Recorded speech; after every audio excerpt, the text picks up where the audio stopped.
Ladies, it's time to do the show. Oh, sorry. We're having a little girl The time. feature presentation, DJ Sus1, Hip Hop Nation Sirius XM, co-host Ali V. Yes, sir. Hey. I'm going to do a great intro for her. I like her energy. Yes. Let me see how I can do this right. No, let me do this right. The most incredible, swagged out, up-to-date actress of our time. Up to date. One of the most gorgeous Homo sapiens in the history of the human race. Hey, Dad. And very hilarious woman. I've just talked to her for a few minutes behind the scenes. One of the most funniest people in the history of Earth. Keke Palmer's in the building. Man, what's up? By the way, he's never done an intro like that ever. This is like the first time he does like an elaborate, beautiful She's all intro. the way lying. Yes, wow. No, I think she had the #1 intro, but I've Yes. done a couple. no, He's this is like the #1 he's intro. like Keke. She's been extra. No, this is the Why you #1 trying to get intro. Keke, what's good, babe? Man, everything's good. I'm in New York, one of my favorite places. Nice. Oh my gosh, I I'm love from here, so New I agree York. with you. Yes, what part?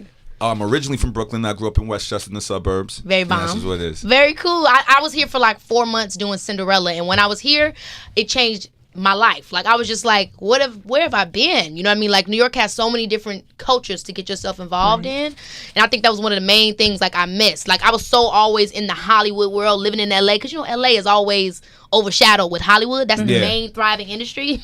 So when I came here, I was like, I could be a part of everything. You know why what I don't mean? you move and buy something out here? Let's go. Because I moved to Atlanta. Atlanta got me. That's Atlanta right. got me before y'all did. I'm sorry. Oh, man. I know, but because Atlanta's the same. Atlanta's diverse. It's got a lot of stuff happening over there. But the thing that it has that New York don't have is just a little bit like home vibe. Sometimes New York is just like, I don't know how I'm gonna drive my car. I don't know how. That's I'm in the city. You got too to go a hard. little bit It's too outside. hard. the I city, know, in the but then it's like I outskirts. gotta take all this time to get back into the city. Like, That's me. oh my gosh, that's the one thing that I can't deal with. But other than that, New York is everything. All right, let's talk about what people want to hear about. Come on. All right, you in Star. Yes. Yeah, shout out to Lee Daniels. He was on the show. my What was that, gosh. last week or a week and a half ago? I love like Lee. 2 weeks I ago. love Lee. And I mean, doing this show is so much fun because, you know, I did comedy when I was younger and drama as well. But I really, as I've gotten older, I've really, really wanted to dive more into the She comedy. said how I've gotten older. How old are you? Like 20? 24. You're not older yet. Look, I'm Yes. getting up there, okay? You know what I'm saying? Like, you know. So when I did doing this show, I'm loving it because I get to really, you know, they let me have fun and really let me do my ad libs and like really give me the opportunity to play this, you know, I think fun character. So her name is Gigi. You guys get to meet her next week. Yes. So I'm very, very excited. She's a diva, superstar singer in the show, and she brings a lot of attitude and sass, which y'all know I love to give. Yes. And you doing MTV Scream. Yes. Now, I'm a Yes. big Scream. Hold up. Can I say something? Don't be mad. Don't be upset with me. I haven't seen the show yet Oh, that's fine. because I need to take time to really like clear my schedule and see, because I'm a big fan of the movie franchise. Baby, so am I. I am a huge fan. Come on now, I'm the Randy. In this, I'm kind of like the Randy Okay, vibe. she said Randy. She knows about it. She knows about I it. love the show. I'm Yes, a big horror movie guy, so me too. you know why I haven't watched the show yet, and I'm Why? gonna watch it especially because you're on it. The third season is the only one you need to watch, baby, because the first two I wasn't in. All right, cool. I got you.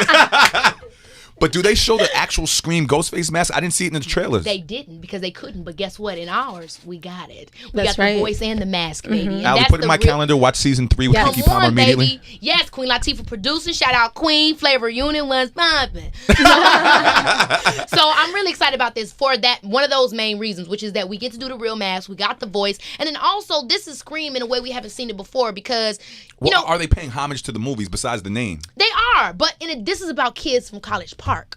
Okay. So you imagine ATL kids in Scream.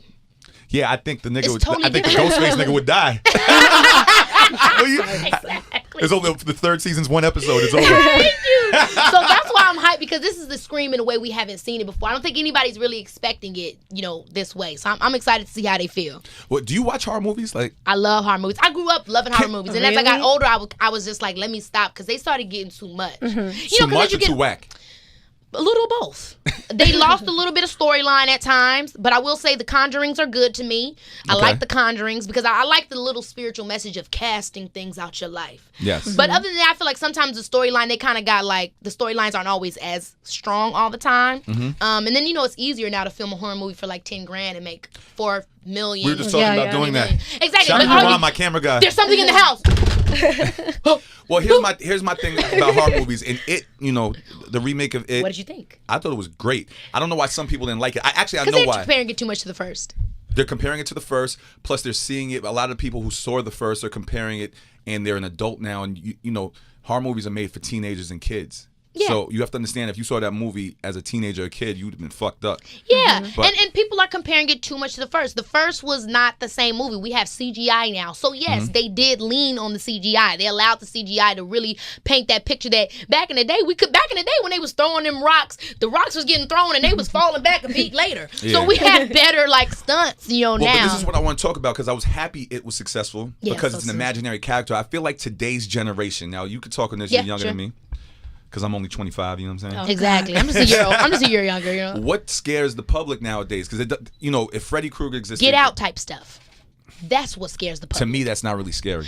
Baby, yes it is. My grandmother told me that as a kid. She said, don't ever put on your ID that you'll give your organs, because rich people come find you and steal them. No, but let me tell you what's scary. Let me tell you what's scary is to me, though. Okay. Scary to me is when you leave that theater and go home and you gotta look in the corner and you're like you can't go to sleep at night because you scared something. I was in the cornfield shooting MTV and I was like, gotta get out, folks. No, but I know what you mean. I mean, there's levels to it. The monstrous stuff ain't scary to me, and the reason why is because it's monster stuff. Yeah. I immediately feel in myself like you remember Jeepers Creeper, right? Of course. And hold up, that was one of my first one. I like that movie. I'm actually disappointed. Part 3, I didn't see it. Well, no, part 3 they just leaked the trailer recently, and it's like straight to DVD or straight to some bullshit. And I thought that was a good story. But go ahead. Jeepers Creepers.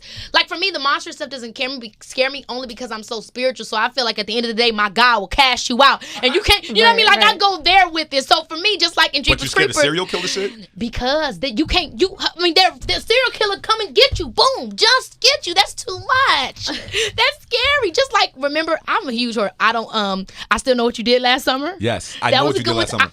But see, I have to question it because you're young. I'm not taking any credit from you, but to me, the real horror movies was in the 80s. Name me your favorite. I'll see if I've seen it. This is a fictional character, but my favorite was A Nightmare on Elm Street before he became corny. Before he became corny. Not fair, because that's obviously he's not corny. First of all, and that's what I think that people miss the most about horror movies is real characters. Those horror guys were character driven. Yes. Freddy Krueger wasn't just being scary. He was saying, I got your nose. Like, he was doing good stuff. Which kind of was the new It? He was kind of like a Freddy Krueger character. But I wish that I did think the guy that did amazing, but nobody is Tim Curry.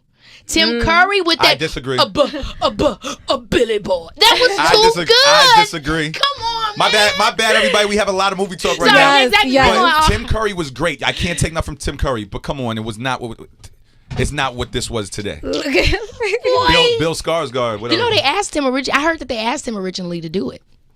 To do what? Tim Curry, but he had to do the new version. I heard that they had. That would have been crazy. That would have been crazy.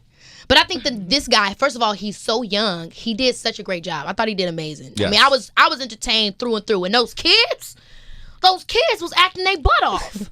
They were dope. It was like the Goonies of horror movies. Exactly.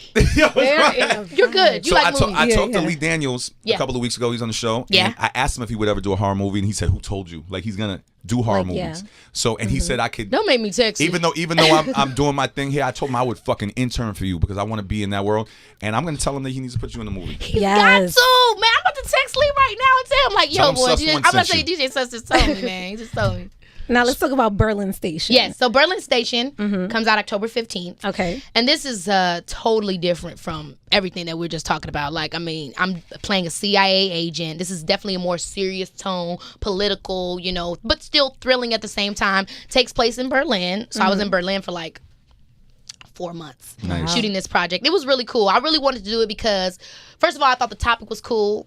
My age group and me, myself, growing into, being the future leaders of our world. It's like, I got to be knowing what's going on. And so this definitely covers the topics of politics. And if we're not paying attention, and if we are paying attention, then we need to know that this is what possibly can happen if we, it has a lot of that kind of what if-y type of vibe. It's like present, but feels also futurish too. Yes. And then I also wanted to do some stunts, like I said. So it was cool on all those type of grounds. Information-wise, yes. Except for now don't get crazy. The car ones, they wouldn't let me do. I'm not insured like that. But everything else your girl was doing. Tell me one of the stunts that was amazing that you did. I put a dude to sleep. That's not a stunt. Chicks do that every day.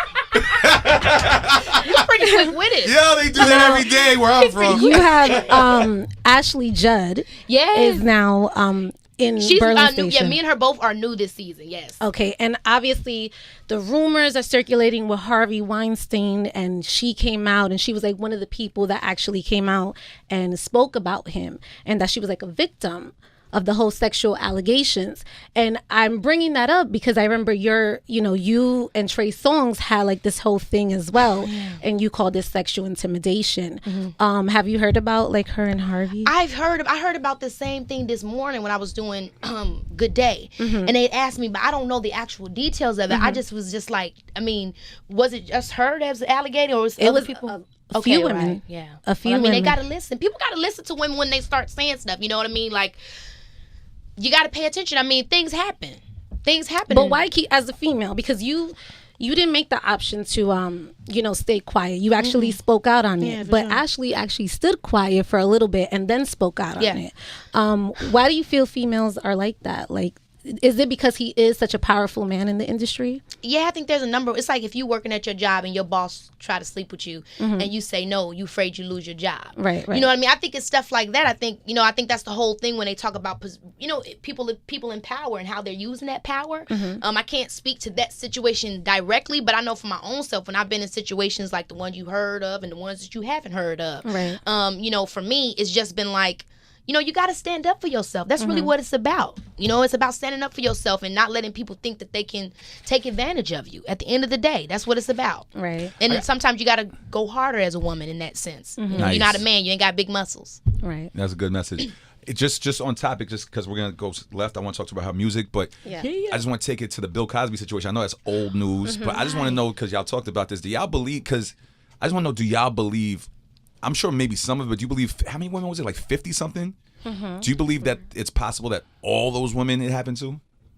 From a female's point of view. I'm just curious. I mean, anything can happen. Yeah. Anything can happen. I mean, what sounds unbelievable to any of us, we'd be surprised that it's true.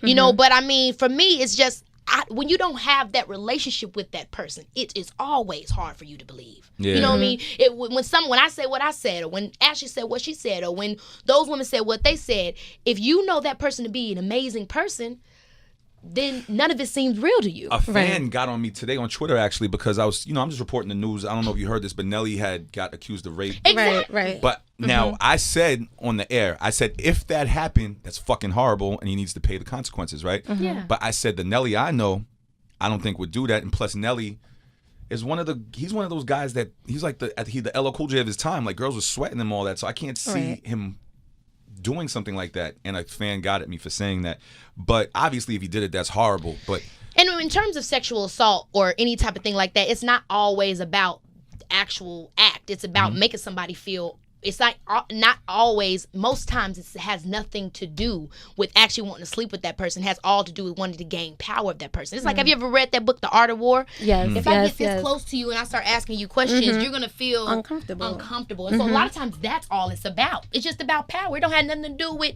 somebody wanting to sleep with you or liking you or being attracted to you. It's just because they want to have power over you. it's crazy. And men do it too, to other men. It ain't don't just happen to women in the industry.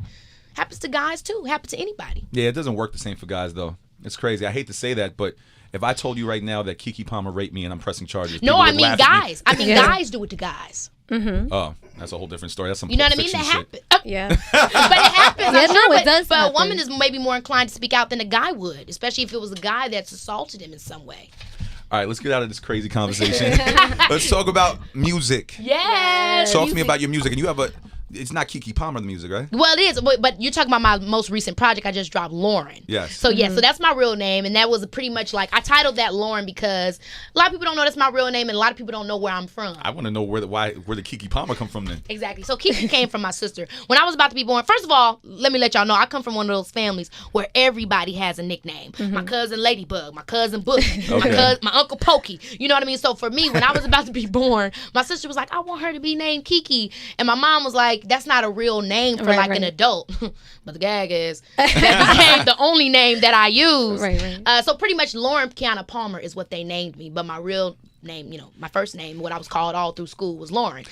Now I'm a DJ. Talk to me about the fucking music, yo. Yeah. Tell me, 'cause I'm taking this serious. Yeah, so my new, that's my last project. I'm working on new music right now, but my last project, Lauren, was, I did that project with Sean Garrett, who was somebody I'd always wanted That's to my work brother. with. I've been talking to him a while. Great writer. Oh my gosh, I always wanted to work with him for years. So doing this project with him was a dream come true. And pretty much it's a classic, I mean, R&B, but of course modern, you know what I mean? Like a little hip hop. I do some rapping in there as well. Been rapping and singing since I was a kid. My first album, dropped it when I was 13, So Uncool. Did a couple of mixtapes in between that time. And so this EP, Lauren, was my first like kind of project in that sense in a while. And you feel people are still learning about your music, obviously? I do. Yeah. I think people are still learning about music because music has always been more independent than my acting, meaning I always was attached a lot of time to corporations with my acting and stuff like that. And so when you're attached to corporation, you know, that's hands from all different sides. Right. And with my music, I was always chose to be independent, meaning I would be with a label, but I would always want to do stuff on my own. I never was really want to allow people to control me and just make money off of me because I had a diverse fan group. So for me, I think it's always been, people have always been slowly learning about it. But I feel like you have, I feel like you have people giving you good advice. Like you had R. Kelly give you career advice. You had Ice Cube give you advice about boys. Like you have good people in your corner. I've been really, really, really, really blessed in my career. Like seriously, from Queen Latifah to Ice Cube to, like you said, R. Kelly, you know, in TLC when I did Crazy Sexy Cool, people that really gave me advice to make me feel like at the end of the day, it's all, anything you do, whether it's my acting, my singing, my dancing, whatever it is, you go hard. Yeah. You just go hard, you know what I mean? And there were times in my music where I didn't go hard because music was something that came so easy to me as a kid. I grew up in the church, so, you know, somebody tell you to sing, you can sing, boom, I'm there, you know what I mean? But with acting, my success in acting came so quickly and so fast. And so when I was younger and people didn't feel that same way about my music, it always hit my ego. And so I would let it get me down. What would you rather do, acting or music, if you had to choose one? Everything. In my mind, I'm Judy Garland and Sammy Davis Jr. You know what I'm saying? I'm that, you know what I mean? And that's why I love people like Childish Gambino so much. You know, to be able to see what he does and how he does it so well. And, you know what I mean? That's how I see myself. I'm not somebody that is one note. You know what I mean? I'm the person I'm the Raven Simone in Dr. Dolittle, and I'm the Aaliyah that's doing the Try Again soundtrack. Nice. That's me. You're the female Jamie Foxx. Let's go! Come on, Jamie! Yeah. All right, so listen, we got to close up, but MTV Scream. Yes. You got a book out too, right? Yes, I don't belong to you. You better know your stuff. I'm MTV living for Scream. you. You got a book out. Yes. You got I don't belong to you. Star. Yes, Star. All right. And Berlin Station. You know Berlin less horror Station. movies than me. You know what? Don't be hating. We after y'all go, we're gonna be continuing this conversation because he think he got that horror movie. I want to have a real horror movie conversation outside of this because you're the first female in the history of females that can shares this love that we're gonna have a conversation. When I tell you, I love. Tell people where they can catch up with you and all You that. can catch up with me at Keke on Instagram, at Keke Palmer, KekePalmer on Twitter. And also, if you on the Snapchat, you can check me out at KeekThasneak. Much love to y'all. God damn. I know, right? DJ Sus won the feature presentation. Keke Palmer, thank you. Thank you. For coming through. Man, I love. Yes.